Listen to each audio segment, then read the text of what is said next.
Okay so hello everyone. आज मैं आपके साथ शेयर करना चाहूँगा मेरा एक्सपीरियंस जो कि मेरे जॉब के रिगार्डिंग है। जैसे आप थंबनेल देख के पहचान ही गए होंगे कि ये एक वीडियो है मेरा जो एक्सपीरियंस था सदरलैंड के अंदर। सदरलैंड जो कि एक बीपीओ है एरोली में। मैं एरोली ऑफिस में जिसमें मेरा प्लेसमेंट हुआ था, तो एरोली ऑफिस के रिगार्डिंग ही मैं बता सकता हूँ, बाकी के रिगार्डिंग बता नहीं सकता मैं। लेकिन मोस्ट प्रोबेबली बाकी जितने भी ब्रांचेस होंगे उनके उसका भी दूसरे लोगों का सेम ही होगा, बिकॉज़ वो सेम ही प्रोसेस उन लोग फॉलो करते हैं जो कि एक कॉमन है, उनके इंटरनेशनल बीपीओ है उस हिसाब से। तो बेसिकली मैं सदरलैंड के अंदर मैं जॉब कर रहा था और 3 महीने के अंदर मैंने अपनी जॉब छोड़ दिया। यूजुअली लोग आजकल के ज़माने में लोगों को जॉब मिलना ही बड़ी प्रॉब्लम होती है। मुझे जॉब मिली भी और मैंने जॉब छोड़ा भी, तो इसके पीछे मेरे स्ट्रॉन्ग रीज़न्स होंगे करके ही मैंने ये जॉब छोड़ा, तो क्या आप समझ सकते हो, जो कि तो वही मैं आपके साथ शेयर करना चाहूँगा। तो जैसे कि मैंने जो इंटरव्यू दिया था सदरलैंड के अंदर, तो सबसे पहली बात तो जैसे आप कोई भी जॉब प्लेसमेंट के पोर्टल्स होते हैं जैसे naukri.com हो गया वगैरह, अगर आप इसके ऊपर जाके सर्च करोगे तो नॉर्मल जो दूसरे जॉब्स होंगे उसके कंपैरिजन में आपको बीपीओ जॉब्स काफ़ी दिखाई देंगे। ये यहीं पर आपको फर्स्ट रेड फ्लैग हो जाना चाहिए कि भाई अगर इतना मतलब दूसरे भी सेम इंडिया के अंदर ही है तो वो लोग इतना क्यों पुश कर रहे हैं, और बीपीओ वाले क्यों इतना पुश कर रहे हैं क्लाइंट न्यू कस्टमर के लिए, न्यू एम्प्लॉय के लिए रैदर देन दूसरे इंडस्ट्रीज़। तो यहाँ पर एक पहला रेड फ्लैग था। तो मैं जैसे जॉब सर्च कर रहा था पहले ही दिन मुझे बीपीओ का एक एचआर का मतलब कॉल आ गया कि जैसे हमारे पास वैकेंसी है बीपीओ के लिए, कस्टमर सर्विस के एजेंट के लिए। तो मैंने बोला कि ठीक है चलो, मेरे तो वैसे कभी ज़िंदगी में बीपीओ लाइन में काम किया नहीं था, तो पर ठीक है, मैं बोला कि देखते जाते। मैं वहाँ पर गया सदरलैंड में, और सदरलैंड में जब मैं गया तो फर्स्ट डे ही मेरा इंटरव्यू हुआ। और जिसे इंटरव्यू तो था, काफ़ी प्रोसेस था उसके अंदर, पर लेकिन जैसे उन लोग इतना भी कोई मतलब हार्ड प्रोसेस नहीं था कि मतलब हाँ, अगर बंदे को मेन कम्युनिकेशन का काम है, अगर कम्युनिकेशन में ही बंदे को प्रॉब्लम है तो वो नहीं उसका हो सकता है। लेकिन अदरवाइज अगर आप 19-20 भी आपका कम्युनिकेशन है तो वो आपको सिलेक्ट कर लेते हैं उन लोग। ऐसा इतना कोई ऐसा रिगरस, इतना टफ नहीं था जितना मैंने फील किया और जो मेरी बैच के लोगों को मैंने देखा वो, ठीक है। तो वहाँ पर मेरा फर्स्ट डे में ही सिलेक्शन हो गया। फिर वहाँ पर मेरा कुछ मेरे असेसमेंट टेस्ट हुए, फिर एक एचआर राउंड हुआ। तो बेसिक एचआर ने क्वेश्चंस पूछे थोड़े बहुत, और उसके बाद में मेरा एक ऑप्स राउंड हुआ जो कि मैनेजर, जो प्रोसेस मैनेजर होते हैं वो आपका इंटरव्यू लेते हैं, तो उसमें भी वो थोड़े और डिटेल क्वेश्चन पूछते हैं। उसके बाद में फिर आपका एक वॉइस असेसमेंट होता है और टाइपिंग टेस्ट, वॉइस असेसमेंट होता है, और बस आपका सिलेक्शन हो जाता है, ठीक है। तो काफ़ी इजी था, मतलब मेरे लिए तो काफ़ी इजी था, इतना मुझे कुछ इतना इशू आया नहीं। अलग अलग लोगों को अलग अलग एक्सपीरियंस हो सकता है, लेकिन मैं अपना एक्सपीरियंस आपको शेयर कर रहा हूँ। तो उसके बाद में फिर जैसे मेरा असेसमेंट हो गया और मेरा वो हो गया, पर उन लोग वो बैच भर रहे थे, उन लोग की बड़ी बैचेस में उन लोग ट्रेनिंग करते हैं, तो उनको पूरे 20 जो लोग हैं या 25 लोग हैं, वो लोग कम से कम उतने उन लोग का टारगेट होता है, तो उतना वो करेंगे तो ही उन लोग की वो बैच फीजेबल होती है, क्योंकि वो ट्रेनर की सैलरी होती है और उनका इंफ्रास्ट्रक्चर होता है, और जो दूसरे जो खर्चे होते हैं, जो ऑफिस के अंदर जो अदर एक्सपेंसेस होते हैं, वो सब फुलफ़िल करने के लिए कम से कम एक बड़ी बैच उनको चाहिए 20-25 लोगों की। तो वो उन लोग ने 20-25 लोगों की बैच हो रही थी। तो वो मेरी ज्वाइनिंग होते होते मतलब वो बैच भरते वो ऑलमोस्ट फरवरी में मेरा कुछ इंटरव्यू हुआ और अप्रैल और मई में मेरी ज्वाइनिंग हुई जी। मई 3 को मेरी ज्वाइनिंग हुई है उसके अंदर। तो पूरा मंथ, मतलब मेरा अप्रैल का मंथ पूरा उन लोग ने मेरे को वेटिंग करवाया, और बहुत सारे लोग, मेरे को इतना आइडिया नहीं था, तो मेरे को थोड़ा मतलब एक्चुअली मैं जैसे मतलब उनका ऑफिस वगैरह देखा तो मुझे उनका ग्लास फसाड वगैरह बहुत अच्छा लगा। एक कॉर्पोरेट ऑफिस टाइप उनका फील था, ऑब्वियसली वो था कि है वो। तो उसके मैं बोला कि ठीक है, कॉर्पोरेट ऑफिस है तो अच्छा है, मतलब यूजुअली अपन ब्लू कॉलर जॉब्स को ख़राब समझते हैं और कॉर्पोरेट ऑफिस जॉब्स को बहुत अच्छा समझते हैं। तो मैंने फर्स्ट इंस्टेंस पे तो वही, वहाँ जाने के बाद वहाँ की रियलिटी समझ में आती है क्या है क्या नहीं है। तो उसके बाद में फिर मैं वहाँ गया उनका वो करने के लिए, इंटरव्यू देने के लिए इंटरव्यू दिया और वो सिलेक्ट हो गया, तो 1 महीना उन लोग ने मेरे को लगा दिए उसके अंदर, ठीक है ना। तो मेरे को बाद में फिर इन बिटवीन उन्होंने मेरे को 50 बार कॉल करते थे कि असेसमेंट हो गया, ये आधार कार्ड दो, वो दो, वो दो। एक उनका बहुत डिटेल प्रोसेस रहता है, उसको अननेसेसरी उसको करते हैं, ठीक है, लेकिन अननेसेसरी बोलना ठीक नहीं होगा, जस्टिफिकेशन नहीं होगा उसका, ठीक है। वो एक प्रोसेस था, उन्होंने किया। और फिर मई में हमारा ज्वाइनिंग हुआ। अब मई में जब हमारा ज्वाइनिंग हुआ तब मैं वहाँ पर जो देख रहा हूँ, ये मैं मेरे इस पर थोड़ा वीडियो थोड़ा लेंदी हो जाएगा, पर जो बीपीओ में इंटरेस्टेड है या जॉब में इंटरेस्टेड है ये वाले जॉब में, तो उनके लिए काफ़ी हेल्पफुल होगा। तो प्लीज़ पूरा लास्ट तक वीडियो देखिएगा। तो जब मैंने उसके अंदर जब मैंने अपना क्या बोलते जब मैं वहाँ पर एंट्री हुआ, जब हम लोग का मीट एंड ग्रीट हुआ जब सारे लोगों का, तब मैंने उसमें एक चीज़ नोटिस किया कि इन लोग ने मतलब जैसे कि बहुत रैंडमली सिलेक्शन कर दिए, कुछ इतना मतलब ऐसा कोई क्राइटेरिया है जैसे उसको फ़िल्टर आउट नहीं किया, बस बैच कैसे भी करके एक नंबर काउंट उसको फिल करना है, इसके जैसे उन्होंने फिल कर दिया। तो फिर उसके बाद में फिर ऐसा हुआ। और उसके बाद में फिर जब मेरा मीट एंड ग्रीट हुआ तब मैंने देखा उसके अंदर के काफ़ी लोग जो है उन लोगों का इतना कोई स्किल नहीं था उसके अंदर कम्युनिकेशन में, खास करके लोगों नॉर्मली स्किल था, पर फिर भी उन लोग का सिलेक्शन हो गया। तो ये थोड़ा मेरे लिए थोड़ा ऑकवर्ड था कि मतलब जो बंदे को प्रॉपरली हिंदी नहीं आ रही है बात करने के लिए, जो इंग्लिश भी जो थोड़ा टूट फूट के बोल रहा है, उसका एक मदर टंग है मलयालम फॉर एग्जांपल, तो वो बोल रहा है और उसको आप लोग ने सिलेक्शन कर दी है, ठीक है ना। तो थोड़ा मेरे को ऑकवर्ड लगा, लेकिन फिर मैं बोला कि शायद ठीक है, पता नहीं, देखते ही है वो। और बहुत सारे बंदे थे जिनको हिंदी में तकलीफ़ हो रही थी और इंग्लिश में तो बहुत ही ज़्यादा तकलीफ़ हो रही थी, वो लोग को भी उन लोग ने सिलेक्शन कर दिए। तो कुछ समझ में नहीं आ रहा था मेरे को, मतलब क्या यहाँ पर हो रहा है क्या नहीं हो रहा है। तो ये तो मेरा फर्स्ट इंप्रेशन यहाँ था मीट एंड ग्रीट में, और जो स्टार्टिंग का मेरा वीक था उसके अंदर। फिर जैसे जैसे वक्त हमारा बीता उसके अंदर मेरा ट्रेनिंग होना चालू हुआ, ये हुआ, तो उसके अंदर मैंने जब देखा तो जिसे मैं देखा वहाँ पर थोड़ा ना जैसे सेम रोल है, और उसके लिए जो सैलरी टाइम पे जो लोगों ने नेगोशिएशन करे इंटरव्यू का सैलरी नेगोशिएशन के ना, उस हिसाब से उन लोग ने पैकेज डिसाइड कर दिए। तो वो मेरे को बिल्कुल नहीं मतलब वो लॉजिक समझ में आया कि कोई तुम उसको कोई सेम रोल है तो तुम्हारा एक पे बैंड होना चाहिए ना उसके अंदर। जैसे आप डीमार्ट में जाओ या कोई दूसरी जगह पे जाओ, कहीं पर भी आप जाओ, तो एक पे बैंड होता है कि ये रोल के लिए हम इतना ही सैलरी देते हैं, 10 बंदे हो, 20 बंदे हो, 30 बंदे हो, इतनी ही सैलरी देते हैं, ये फिक्स सैलरी है। लेकिन वहाँ पर ऐसा नहीं था, वहाँ पर रिक्वायरमेंट के हिसाब से नेगोशिएशन हो रहा था। जिसमें जो एक्सपीरियंस बंदा है, जिसको नेगोशिएशन में जो अच्छा है, भले उसको कम्युनिकेशन अच्छा नहीं है तो उसके अंदर तो वो सैलरी टाइम पे अच्छा नेगोशिएशन करके वो तो निकाल लेगा। जैसे मेरे ही बैच में कुछ लोगों की इन हैंड सैलरी 21,600, 22,000, 21,000 ही पकड़ लो उतनी थी, और कुछ लोगों की इन हैंड सैलरी 33, 35 ऐसी थी। तो इतना बड़ा गैप आ रहा है सेम रोल के लिए, तो जो बंदे की कम सैलरी है वो तो डिमोटिवेट हो ही जाएगा, सीधी सी बात है। अच्छा, इसके ऊपर से ओवर एंड अबाउट दिस है कि इन लोग ने एक ऐसा रूल बना के रखे कि सैलरी डिस्कस नहीं करना है आपको, salary is private and confidential, ठीक है ना। ये खास क्योंकि इनको पता है ना यहाँ पर इन लोग ने ऐसा इस तरीके से किया है, तो ये इसके जैसे इस सैलरी डिस्कशन इन लोग ने प्राइवेट एंड कॉन्फिडेंशियल करके उसको बैन करके रखे हैं, ठीक है ना।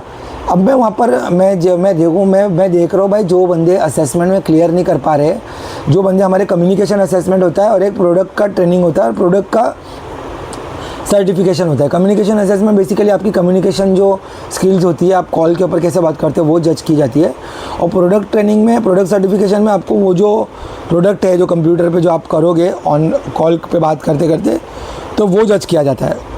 तो जब मैं देखा उसके अंदर तो मुझे अजीब लगा, मतलब कि जो बंदे असेसमेंट में रीअसेसमेंट दे रहे, कम्युनिकेशन के असेसमेंट में रीअसेसमेंट दे रहे, और प्रोडक्ट की सर्टिफिकेशन में उनको दो तीन अटैम्प्ट लग रहे, और वो लोग डबल सैलरी पे है, और जो लोग फर्स्ट अटैम्प्ट में क्लियर कर रहे वो आधी सैलरी पे। एकदम ऑकवर्ड था मतलब वो सिचुएशन मेरे लिए। तो ठीक है, तो वहाँ पर आगे बड़ी बात ये ऐसा जो हुआ वो हुआ। अच्छा, अब इसके अंदर कैसा हो गया, एक और चीज़ ये भी है कि मैं मेरे पर्सपेक्टिव से बता रहा हूँ, ठीक है। ये वीडियो जो है मेरे पर्सपेक्टिव से, ये हो सकता है सेम जॉब मेरे ही बैच के अंदर कुछ लोगों के लिए बहुत अच्छी होगी, तो जैसे मेरा हॉरिबल एक्सपीरियंस था उनका वंडरफुल एक्सपीरियंस होगा।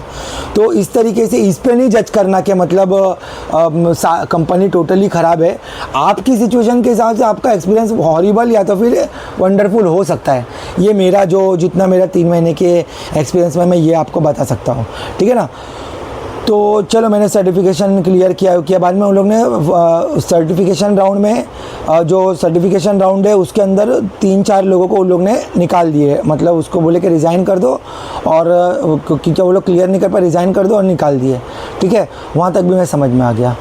लेकिन मेरे को एक चीज़ समझ में नहीं आई, जो बंदा इतना वीक था, जब आपको पता था तो उसको आपने बैच में एंट्री क्यों की है? आपने उसको ट्रेनिंग की 1 मंथ 2 मंथ 3 मंथ सैलरी दी है, 40-40 हज़ार रुपये सैलरी दी है। मतलब अगर मैंने 5 बंदे का हिसाब पकड़ता हूँ, क्या टोटल 25 बंदे थे, जिसमें से 5 को आपने ट्रेनिंग राउंड में आपने निकाल दिए, तो 35,000 इन हैंड उनकी सैलरी थी।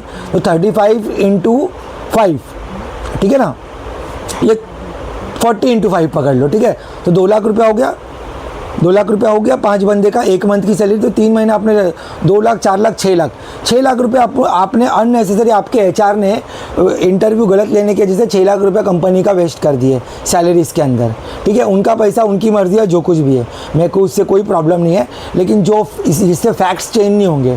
ठीक है, जो फैक्ट है वो फैक्ट है, जो मेरा एक्सपीरियंस है वो मेरा एक्सपीरियंस है, उसके लिए मैं एंटाइटल्ड हूँ। ठीक है ना। सेकेंड चीज़ जो मेरे को फील है, अच्छा ये रीज़न के रिगार्डिंग अगर आप समझ लीजिए एचआर के साथ अगर डिस्कस करते हो ना, तो एचआर को अलग ही मिर्ची लग जाती है कि तुम्हारा पैसा है क्या, तुम एम्प्लॉई है, तुम इतनी बात क्यों कर रहे हो, ये वो। तो इसके लिए मैंने किसी का डिस्कस भी नहीं किया चीज़, तो मैं क्यों ही करूँ डिस्कस मैं ये चीज़ के रिगार्डिंग, खास करके सदरलैंड के एम्प्लॉई के साथ, वो भी एचआर के साथ क्यों ही डिस्कस करूँ। ठीक है ना। तो ये हो गया मेरा, ये एक मतलब मैंने फील किया जो उन लोग ने सैलरीज इधर में वेस्ट करे। ठीक है, फिर इसमें गिरते पड़ते, ठीक है, सेकेंड अटैम्प्ट में, थर्ड अटैम्प्ट में कुछ लोग आए, पास हुए, कुछ आगे तक आ गए। ठीक है, अब इसके अंदर कैसा हो गया, हमारी बैच के अंदर 20 बंदे हैं समझ लो, उस इसके अंदर से कुछ 7-8 बंदे हैं 20,000 सैलरी पे, और 7-8 बंदे हैं 32,000 सैलरी पे, और 7-8 बंदे हैं समझ लीजिए 40,000 सैलरी पे। सेम काम कर रहे हैं 20 के 20 बंदे, लेकिन सैलरी में आप देख रहे हो कितना बड़ा गैप है। अच्छा, इसके अंदर कैसा होता है, कुछ बंदे को एज अ फ्रेशर लिया जाता है, कुछ बंदे को एज अ वो लिया जाता है, क्या कहते हैं, एक्सपीरियंस लिया जाता है, लेवल 1 लेवल 2 लिया जाता है। अब इसके अंदर कैसा, जो लोगों को एक्सपीरियंस है इसका, वो लोग कैसे करते हैं, कहीं पर दूसरी जगह पे अपने फ्रेंड के पास कुछ ऐसा बना देते सैलरी स्लिप, और उनका बैकग्राउंड वेरिफिकेशन में वो हो जाता है कि वहाँ पर वो उनकी फ्रेंड की कंपनी रहते हैं, वहाँ देते हैं हाँ ठीक है, हम बंदा हमारे इधर काम कर रहा था, उन्होंने फेक सैलरी स्लिप बनाकर वो कर दिया, और उनका वो पास भी होगा। अब जो बंदे को ये सब चीज़ें पता नहीं है, वो बंदा तो क्या ही करेगा, तो बेस पैकेज ही एक्सेप्ट कर लेगा ना। वो बोलेंगे भाई तुम हमको पेपर लेकर आओ, ठीक है ना, तो वो तो बेस सैलरी एक्सेप्ट कर लेगा। ठीक है, अब उसके अंदर जब मैं एंट्री किया, उसके अंदर जब उसके अंदर जब हमारा वो चालू हुआ, तो क्या बोलते हैं, जब हम लोग फ्लोर पे गए सर्टिफिकेशन क्लियर करने का, तो हम लोग नेस्टिंग पीरियड में आए। ठीक है ना। तो जब हम लोग ट्रेनिंग से जब नेस्टिंग में आए, तो एक अलग ही एक्सपीरियंस था वो, जब हम फ्लोर पर आए ना जब, तो एक अलग ही एक्सपीरियंस था। वहाँ पर 5 डेज़ वर्क वीक बोल के हमको बोला गया था, पर लेकिन जब हम फ्लोर के ऊपर आए तो इतना ग्राइंडिंग जॉब था। मेरे को तो अगर ये सैलरी के ऊपर अगर इंटरव्यू में अगर फ्लोर दिखा देते थे ना अगर, और आप बता देते थे ना ये सारी चीज़ें, तो शायद मैं वो ऑफ़र लेटर एक्सेप्ट ही नहीं करता था, क्योंकि मैं सबसे लोअर पैकेज पे था। इसकी वजह से मेरा एक्सपीरियंस एकदम हॉरिबल था। तो जब हम लोग फ्लोर पे आए तो हमारा नेस्टिंग पीरियड था, पर हम लोग को कॉल लेने का स्टार्ट हुआ। तो कुछ पहले एक कंट्री खोले और दूसरी कंट्री खोले, फिर तीसरी कंट्री, तो इंटरनेशनल बीपी होता। तो ये मैं अभी वो प्रोसेस के बारे में डिटेल नहीं बताऊंगा, क्योंकि मैं नहीं चाहता कि अननेसेसरी वो प्रोसेस खींचे जाए, क्योंकि ठीक है वो तो कंपनी जो क्लाइंट है वो बहुत अच्छा है, क्लाइंट में कोई प्रॉब्लम नहीं है, जो हमारे को जो हमारे को काम देता है, जो कंपनी को काम देता है, ये मेरे को सदरलैंड भी अच्छा है, ऐसी बात नहीं है। लेकिन उनका जो मैनेजमेंट है, जिस तरीके से कंपनी रन की जा रही है, उससे मुझे प्रॉब्लम है, जो मुझे यही मेरा एक वर्स एक्सपीरियंस का रीज़न था। ठीक है ना। तो सदरलैंड के अंदर जब हम नेस्टिंग के अंदर हम लोग जब गए, तो फ्लोर के ऊपर ऐसा था कि इतना कॉल्स ले रहे, और इतना मतलब बंदे लोगों के बाद जो एजेंट्स है, जो सबसे कम सैलरी जिनको है हायरार्की में, उनके ऊपर ही सबसे ज़्यादा काम है। ठीक है ना। और जब मैं देख रहा हूँ मैनेजर्स है, और उधर एक कैसा है, अच्छा मैं थोड़ा बीपीओ की हायरार्की जिनको पता है उनको तो पता ही होगा, जिनको नहीं पता उनको बता देता हूँ। बीपीओ में कैसा रहता है, एक एजेंट रहता है जो कॉल लेता है नॉर्मल, एक थोड़ा एक्सपीरियंस एजेंट रहता है, उसको उन लोग तो ऐसा मतलब टीएल बोलते हैं। ठीक है, टीएल बोलते हैं। हमारे इसमें तो ऐसा नहीं था, टीएल उसको स्पेसिफाई नहीं किया था रोल को, लेकिन सीनियर एजेंट बोलते थे, मतलब ऐसा पता समझ जाते थे कि 3-4 साल बंदा काम किया है तो सीनियर एजेंट है। ठीक है ना। तो उसके बाद में ऐसा होता था, उसके बाद में क्वालिटी होती थी, जो कि एसेंशियल है, बहुत ज़रूरी है, क्वालिटी की टीम होती थी।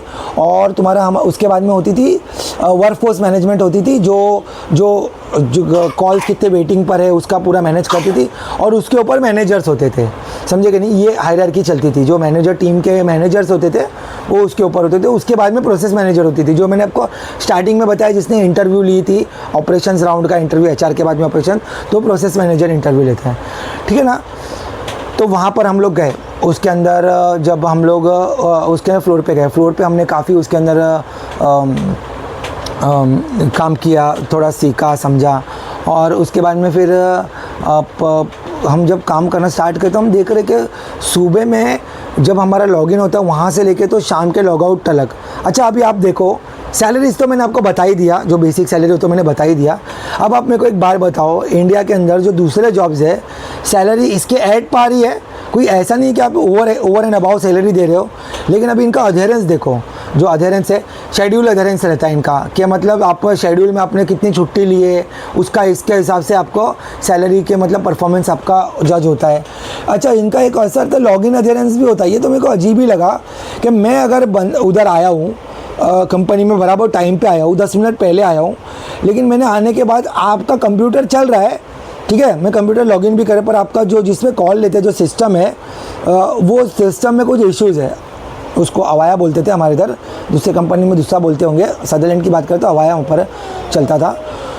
तो वो अवाया में कोई प्रॉब्लम है, तो जैसे अगर वो मेरा 15 मिनट अगर वहाँ पर या आधा घंटा मेरे को अवाया में मेरा लॉगिन लेट करा, मतलब अवाया का लॉगिन नहीं कर पाया बिकॉज अवाया में कुछ इशू था कोई भी रीज़न से, तो वो मुझे बोलेंगे कि वो हमको नहीं मालूम, आपको आधा घंटा एक्स्ट्रा बैठना पड़ेगा शाम को, या तो वीक के अंदर आपको या मंथ के अंदर आपको वो जो आधा घंटा आपका डेफिसिट हुआ है वो आपको कवर अप करना पड़ेगा। भाई मैं तो प्रोडक्टिव हूँ ना, तुम्हारा सिस्टम काम नहीं कर रहा है, तो अवाया काम नहीं कर रहा है, तो ये तुम्हारा प्रॉब्लम है, तो इसका मैं क्यों एक्स्ट्रा बैठूँ इसके अंदर कवर अप करना। 8 आवर आपको प्रोडक्टिविटी देनी है, चाहे वो किसी का भी इशू हो, उनका भी इशू हो। तो मेरा इशू है, मैं लेट आया तो मैं आधा घंटा बैठूंगा, पर मैं जब बैठा हूँ 10 मिनट पहले आया हूँ, आपके सिस्टम में प्रॉब्लम है, समझे कि नहीं, तो वो क्यों मैं बैठूँ आधा घंटा अननेसेसरीली।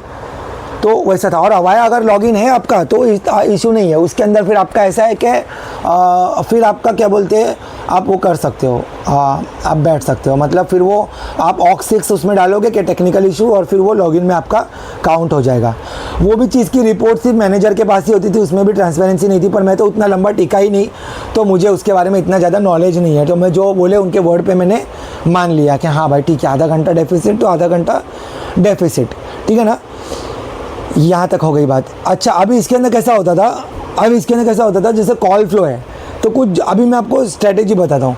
जो लोग बंदे हाई सैलरी पे, उन लोग क्या करते थे, जानबूझ के उसमें ऑक्सिस होते थे। ऑक्स 5 मतलब आउट कॉल पर है, ऑक्स 8 मतलब ट्रेनिंग आप ले रहे हो, ठीक है ना। ऑक्स 7 मतलब आप डॉक्यूमेंटेशन कर रहे हो, और ऑक्स 1 होता था, ऑक्स 2, ऑक्स 3, ये 3 ऑक्स होते हैं। ऑक्स 1 आपका लंच ब्रेक होता था, ऑक्स 2 आपका शॉर्ट ब्रेक होता था 15 मिनट का, लंच ब्रेक आधे घंटे का, और ऑक्स 3 मतलब आपका एक और शॉर्ट ब्रेक, मतलब टोटल 1 घंटा हुआ। 30 और 15 टोटल हो गया 30, 45 और ये 60 मिनट, मतलब टोटल 9 आवर्स की शिफ्ट में आपका 8 घंटा प्रोडक्टिव हो गया और 1 घंटे का आपका ब्रेक हो गया, जिसमें आप कॉल नहीं लोगे, ठीक है। ये 8 घंटा आपको प्रोडक्टिव लॉगिन उसके अंदर करना पड़ता था। अब मैं जो सबसे बेस सैलरी पे था, मैं जब देख रहा हूँ जो लोग 40,000 की सैलरी पर है, नेगोशिएट करके, वो जो मैं आपको अर्लियर बताया सैलरी नेगोशिएशन करके जो लोग एंट्री करे थे, वो लोग ऑक्सीज ले लेके आराम से काम टाइम पास कर रहे हैं, ठीक है। और जो बंदा सबसे कम सैलरी पे हो, बेचारा अडेरेंस दे रहा है, और जो workforce, because salary technically confidential है, तो वर्कफोर्स मैनेजमेंट वाला बंदा, उसको पता ही नहीं है कि ये बंदा आधी सैलरी पे, बंदा डबल सैलरी पे, सेम रोल पे, वो बंदा चिल्ला रहा है जो कम सैलरी है उन लोगों को कि अरे आप 5 मिनट से ऑक्स पर हो। जब स्टार्टिंग में तो बोलते थे अरे 7 मिनट 8 मिनट, तो फिर भी समझता था। थोड़ा थोड़ा जैसे जैसे हम जूने होते गए तो मिनट उनके कम होते गए। आप 7 मिनट पे हो, फिर 6 मिनट पे हो, फिर 4 मिनट पे हो, फिर 3 मिनट से, मतलब इतने मिनट से 1 मिनट से आप 1 मिनट में तो इंसान सांस लेता तो 1 मिनट ख़त्म हो जाता है, समझे। तो इस तरीके से उनका मतलब वो उसको चेक्स कर, उसको अध्ययन करते थे। तो जो 5 डेज़ उनका वर्क वीक है, वो नॉर्मल जॉब का 7 डेज़ का वर्क वीक से भी ज़्यादा है। तो 5 डेज़ वर्क वीक के अंदर आप ये नहीं कर सकते हो कि मतलब ऐसा, मैं उसको नॉर्मल जॉब से कंपेयर कर रहा था, और इसके वजह से मैंने उसके अंदर एग्री कर दिया इसके अंदर। तो मुझे अगर इसके में इतना, जैसे आज अगर मेरे को इतना एक्सपीरियंस है, तो अगर मैं जाऊँ उसके अंदर तो मैं 40,000 से नीचे ऐसे ही नहीं बोलूँ, बेस सैलरी का तो नाम ही नहीं है, समझे कि नहीं। और 30-32 हज़ार भी जो है वो भी मेरे हिसाब से कम ही है अगर देखा जाए तो वहाँ पर ऐसा वहाँ पर मुझे ये चीज़ मैंने फील किया। अच्छा, अब इसके अंदर ऐसा है कि मेरे हिसाब से जैसे आप दूसरी आपको इंडस्ट्री में देखो, जैसे ब्लिंकिट या गिग वर्कर का देख लो आप, पोर्टर, ब्लिंकिट, ये वो जो भी है, जो बंदा जितना काम करता है उसको उतनी पैसा मिलता है, सिंपल एज दैट, क्योंकि मेहनत का पैसा है। जो बीपीओ में भी वैसी है, दूसरे इसमें भी वैसी है, ठीक है। अब इसके अंदर कैसा है, ऑक्सीज अडेरेंस करने, वर्कफोर्स मैनेजमेंट के जो लोग हैं, जो टीम है, उनको 40,000, 50,000, 60,000 सैलरीज तुम दे रहे हो, उनके पीछे पड़ रहे हो अननेसेसरी, ऑक्सीज हटाओ, ऑक्सीज हटाओ, ऑक्सीज हटाओ। अरे भाई, वो बंदे का क्या ही इंसेंटिव है ऑक्सीज हटाने में? आप समझ रहे हो मैं क्या बोल रहा हूँ? उसका क्या ही इंसेंटिव, क्यों ऑक्स हटाएगा, वो क्यों कॉल लेगा? अगर आप पर कॉल को, पर क्लीन कॉल जिसमें कोई क्वालिटी में कोई प्रॉब्लम नहीं आ रहा है अच्छा से, जिसमें कोई प्रोसेस में कोई फैटल नहीं आ रहा है, अगर आप उसके ऊपर अगर आप पैसा दोगे बंदे को, मतलब समझ लीजिए अगर एक कॉल का 10 रुपया, एग्जाम्पल के तौर पे 100 कॉल लिया मैंने, मेरा 1000 रुपया हो गया, समझे? 200 कॉल लिया, मेरा 2000 रुपया हो गया। तो इसमें मेरा इंसेंटिव है ना, जितने ज़्यादा क्लीन कॉल लूँगा मैं, उतना ज़्यादा मेरे को सैलरी होगी, समझे कि नहीं? और जो बंदा काम टाइम पास कर रहा है, वो उसकी मर्ज़ी है, उसको टाइम पास करे, वो एक भी कॉल नहीं ले, आए बस खाली घर में बैठे सीट गर्म करे जाए, उसकी मर्ज़ी है। तो ऐसी बात है, सैलरी हमारी कम, कॉल हमसे एक्सपेक्टेशन सबसे ज़्यादा, ऑक्स अडेरेंस हमसे एक्सपेक्टेशन सबसे ज़्यादा। मैं तो जो हमारे सीईओ है, शायद मैं तो चाहता हूँ उनको ये पहुँचे। अभी तो मैं एम्प्लॉय नहीं हूँ तुम्हारा, वैसे भी मेरा तो एफएनएफ वगैरह सब कुछ हो गया, मेरा कोई तुम मेरे सीईओ नहीं हो, लेकिन मैं चाहता हूँ कि तुम तक ये मेरी बात पहुँचे, कुछ लोग पहुँचाए तुमको, कि ये ऑक्स अडेरेंस का और वर्कफोर्स मैनेजमेंट में जो आप इतनी सैलरी बर्बाद कर रहे हो, वो आप गिग वर्कर से इंस्पिरेशन लो और उनको पर क्लीन कॉल आप उनको पैसा दो, ठीक है ना? तो उनको कुछ मोटिवेशन रहे। 20,000 में बंदे की घस रहे हो आप, sorry for the harsh language, पर जिस तरह से हो रहा है उसमें यही होगा, यही बात होगी। और उसके अंदर जब मैं गया, उसके अंदर जब मैंने वहाँ पर देखा, तो वहाँ पर जब मैंने जैसे मैंने रेजिग्नेशन के लिए डाला, तो उनको कोई फ़र्क भी नहीं पड़ा। मतलब जैसे यूजुअली कैसा होता है, थोड़ा रिटेन करते वगैरह करते हैं, उनको कोई रिटेंशन का वो भी नहीं है, वो रिटेन करना ही नहीं चाहते, बिकॉज उनके दिमाग में ऐसा है कि इसको रिटेन करने के बजाय पर हम दूसरे मार्केट में लाएंगे, रिटेन करेंगे तो ये गलत वो हो जाएगा। भले मतलब तुम एचआर को उतना पैसा तुम देना चाहते हो, एचआर को उतना पैसा देना चाहते हो वो करने का, पर तुम वो नहीं करना चाहते हो। तो वही मतलब मैं बोल रहा था, जैसे कि जो गिग वर्कर से आप इंस्पिरेशन लो और गिग के इससे काम लो, क्योंकि सैलरी तो देखो आप खाली नाम के लिए कॉर्पोरेट ऑफिस है, फसाड़ ग्लास फसाड़े, सैलरी तो आप एकदम चिंदी दे रहे हो, गिग वर्कर को उससे ज़्यादा मिलती है सैलरी, ठीक है ना? तो ये जो कॉर्पोरेट ऑफिस और एकदम हाई फाई का जॉब करे ना, उससे थोड़ा रियलिटी को फेस करो, wake up and smell the coffee, okay. और उसके बाद में ऐसा है कि बाकी मेरे को एक्सपीरियंस काफ़ी अच्छा था, जो मेरे ट्रेनिंग स्टाफ थे और जो मेरे प्रोसेस के जो ट्रेनिंग मेरे को किए, मेरे को बहुत अच्छे लोग थे, और उनके बारे में मैं कुछ भी गलत नहीं बोलूँगा। इनफैक्ट मैं किसी के बारे में कुछ भी गलत नहीं बोलूँगा, मैं जो प्रोसेस है ना, जो मैनेजमेंट का जो फिलॉसफी है ना, मैं उसको गलत बोलूँगा। मेरे कॉलीग्स बहुत अच्छे थे, मेरे जो मैनेजर्स थे वो बहुत अच्छे थे, सब अच्छे थे, ऐसी बात नहीं है। जो प्रोसेस है अननेसेसरी, जो प्रोसेस बनाया गया है, उससे मुझे बहुत बड़ा प्रॉब्लम है, क्योंकि वो जस्टिफाइड नहीं है, खास करके लो सैलरी वाले को बिल्कुल जस्टिफाइड नहीं है। वो मैंने रेजिग्नेशन जल्दी दिया, कोई लेट देगा, लेकिन देंगे ज़रूर, समझे कि नहीं? कोई पहली बात, वो ज्वाइन ही नहीं करेंगे, अगर उनको पूरी क्लियरिटी अगर होगी ना तो वो ज्वाइन ही नहीं करेंगे।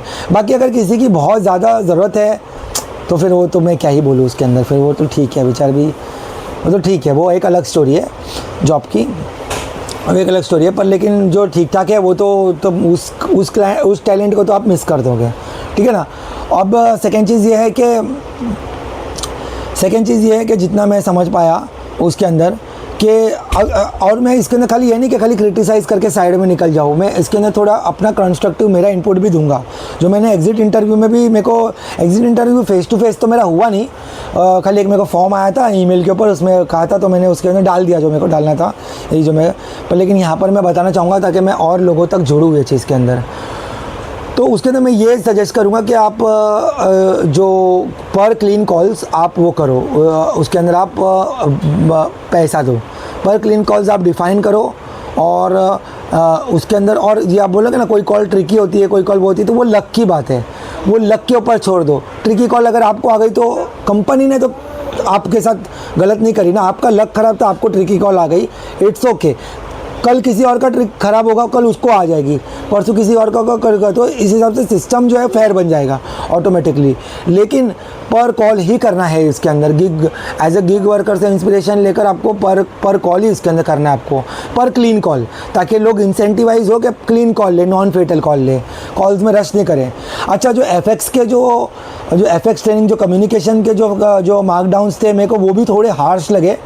मतलब जैसे एग्जांपल के तौर पे, अनटिल एंड अनलेस वहाँ से क्लाइंट साइड से एस्केलेशन नहीं आ रहा है ना, कि तुम्हारे बंदे लोग बात नहीं कर रहे ढंग से, तुम्हारे बंदे लोग को बात करने की तमीज़ नहीं है या ये वो, तो तब तक उसको एस्केलेट मत करो। हाँ, अगर ये एस्केलेशन आ गया कि आपके बंदे लोग का प्रॉब्लम आ रहा है कि आपके बंदे लोग को बात करने की तमीज़ ही नहीं है, तब आप उसको एस्केलेशन करो। अब वो कैसा करें, नीट पिकिंग करें छोटी छोटी चीज़ों के ऊपर जो कि मायने नहीं रखती है, समझ रहे। जैसे आप नॉर्मल मतलब जैसे माफ़ी चाहूँगा सर, कि ये बार बार माफ़ी चाहूँगा कि वो, क्योंकि आपने एक बना दिया सिस्टम, ये तो आप सभी जन रिलेट करते होंगे, जो क्लाइंट हो, जो कभी भी आपने अगर एक कॉल सेंटर में कभी भी एक बार कॉल किया होगा, तो आपको आइडिया होगा किस तरीके से ये होता है। तो माफ़ी चाहूँगा सर, बार बार माफ़ी चाहूँगा, शुक्रिया सर, अननेसेसरी वो, बिकॉज आपको एक्नॉलेजमेंट देना है, जस्ट बिकॉज आपको थैंक करना है, तो आप किए जा रहे हो। नहीं, आप एक कॉन्वर्सेशन का फ्लो रखो, नॉर्मल कॉन्वर्सेशन करो, जैसे मैं आपसे कैसे बात कर रहा हूँ ऐसे नॉर्मल बात करो। कस्टमर का जो प्रॉब्लम सॉल्व करना इंपॉर्टेंट एस्पेक्ट होना चाहिए, इंस्टेड ऑफ के क्वालिटी के पैरामीटर्स पूरे होना, ये इंपॉर्टेंट होना चाहिए।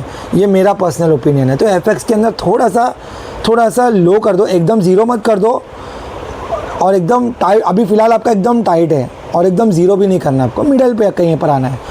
और जैसे मैंने आपका जो क्वालिटी के दूसरे जो बताया, जो प्रोसेस फेटल्स है, वो तो नॉन नेगोशिएबल है। चाहिए तो आप क्वालिटी टीम को बढ़ा दो, वर्कफोर्स मैनेजमेंट से लोग ऑटोमेटिकली आपके कम हो जाएंगे, बिकॉज आप अगर इंसेंटिवाइज करोगे लोगों को ज़्यादा क्लीन कॉल्स लेने के लिए, तो लोग ऑक्स पे जाना ख़त्म कर देंगे, और आपका जो 8 आवर प्रोडक्टिविटी का भी जो है वो भी ख़त्म हो जाएगा।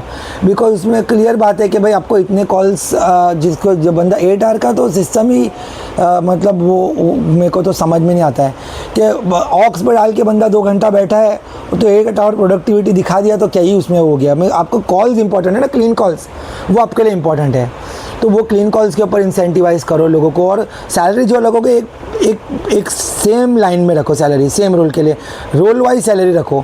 जैसे अगर हमारा रोल है तो उसके लिए 35,000 सैलरी स्टैंडर्ड होनी चाहिए, तो वो हर बंदे को हम उतना ही देते। चाहे तुम लास्ट राउंड पे 50,000 पे आओ, 60,000 पे आओ, अभी तुम लास्ट राउंड पे कुछ भी बना के, अरे लास्ट राउंड पे अगर किसी को 1 लाख थी, मानता हूँ मैं, ठीक है, होगी भी और जेन्युइन होगी, फेक नहीं किया होगा उसने, पर वो अलग स्किल सेट के लिए थी, वो एक अलग जॉब के लिए थी। यहाँ पर वो स्किल सेट रेलेवेंट है क्या? यहाँ तो वो बंदा सेम बंदे के साथ कम्पीट कर रहा है ना, जो बंदा एक फ्रेशर है या जो उसके साथ है। तो आपको क्या चाहिए? आपको वो लेवल प्लेइंग फील्ड चाहिए कि आपको अननेसेसरी उसकी ओल्ड लास्ट डाउन सैलरी की कोई आपको माइंडसेट है आपके दिमाग में उस चीज़ का, लास्ट डाउन दिखा के आपको वो, तो लास्ट डाउन दिखाना है तो वैसे तो लास्ट डाउन का ही फिर इंसान जॉब के बारे में कुछ सोचेगा नहीं, फिर लास्ट डाउन ही खेलेगा हर बंदा। अभी मेरे को देखो, मेरे पास है, मैं नया नेगोशिएट करके लास्ट डाउन मेरी बढ़वा ले लूँगा, फिर वहाँ से छोड़ूंगा, वहाँ से लास्ट डाउन बढ़वा लूँगा, तो यही करते रह जाऊँगा मैं, ठीक है। तो आपको क्या है, तो लोग सिर्फ आते जाएंगे जाते जाएंगे, और आपका HR का कॉस्ट बढ़ते जाएगा, आपका WFM का बढ़ते जाएगा, और बैड एक्सपीरियंस होते जाएगा जो बंदा जो ज्वाइन करा उसका, और वो ऐसा वीडियो चलते जाएगा, ठीक है ना। तो ये सारी बातें हैं, और ये सारी चीज़ें हैं जो मैंने उसके अभी तो फ़िलहाल मैं वीडियो बना रहा था, मेरे को जितनी याद आ रही है चीज़ें उतनी मैं बता रहा हूँ। और भी चीज़ें थी बहुत सारी जो मेरे को थोड़ी वो चाहिए, लेकिन ठीक है, अगर कोई इंसान को 35-40,000 तक सैलरी मिल रही है तो वो सब चीज़ों को वो कर, लेकिन 20-21 सैलरी पे अगर आप बंदे को बोलोगे कि आप अच्छा ब्रेक्स का इसके अंदर एक और चीज़ है कि ब्रेक, अगर मेरे को भूख अभी लगी है तो उनके तो बोले कॉल फ्लो अभी ज़्यादा, अभी नहीं जाओ। अगर मेरी 40,000-50,000 ज़्यादा सैलरी है तो मेरे लिए ठीक है, लेकिन अगर आप मेरे को सैलरी इतनी लो दोगे और आप मेरे को इतना मेरे पे प्रेशर डालोगे कि मेरे को भूख अभी लगी है लेकिन आप अभी कॉल फ्लो ज़्यादा, अभी मत जाओ, जब कॉल फ्लो ख़त्म होएगा तब जाओ, तो वो तो जस्टिफाइड नहीं है ना मेरे लिए। रिस्क टू रिवॉर्ड मेरे लिए जस्टिफाइड, मैं क्यों जाऊँगा फिर वो चीज़ के अंदर, वैसा करने क्यों जाऊँगा? वो मैं क्यों कंपनी में टिके रहूँगा, आप बताइए। फिर लॉकर का रूल है कि कोई भी आपकी बिलोंगिंग्स, आपके मोबाइल्स, आपका बैग आप फ्लोर के ऊपर नहीं लेके जा सकते, आपको लॉकर में रखना है, बराबर। और ये जो 3 हिस्से हैं, जो लॉकर जाने आने में 5-6 मिनट लग जाते हैं इंसान को, तो 15 मिनट के ब्रेक में 5 मिनट तो लॉकर जाने आने में ही लग गया। अगर मेरे को मोबाइल चाहिए, पे करना है ना मुझे जीपे से उसको, बंदे को जो खाना खाऊंगा, चाय पीऊँगा, तो उसको पे करने के लिए 5 मिनट उसी में चले गया मेरा। तो क्या मतलब इसका लॉजिक मेरे को कुछ समझ में जस्टिफाइड नहीं है, मतलब इतनी सैलरी में तो बिल्कुल जस्टिफाइड नहीं है, ठीक है। तो यही सारी चीज़ें हैं। मैनेजर्स के अंदर भी, मैनेजर्स की भी सैलरी इतनी ज़्यादा, उनका भी देखो, उनके ऊपर भी रिसर्च करो कि जस्टिफाइड है नहीं है। क्योंकि जो हमारे जो टीएल लेवल के बंदे हैं जो 4 साल से कॉलिंग कर रहे हैं, मेरे हिसाब से जो प्रोसेस की प्रॉब्लम्स है वो लोग आराम से सॉल्व कर सकते हैं, ठीक है। क्लाइंट साइड के प्रॉब्लम्स जो है, क्लाइंट से जो बात करना है, जो इंपॉर्टेंट चीज़ है, उसके लिए आपको 2-3 एकदम टॉप लेवल के मैनेजर्स चाहिए ही चाहिए। देखो, हर जॉब है ना अपनी जगह पे जस्टिफाइड रहती है, लेकिन हर चीज़ एक्सेस में ना डेंजरस रहती है, ठीक है ना, ऐसी बात है।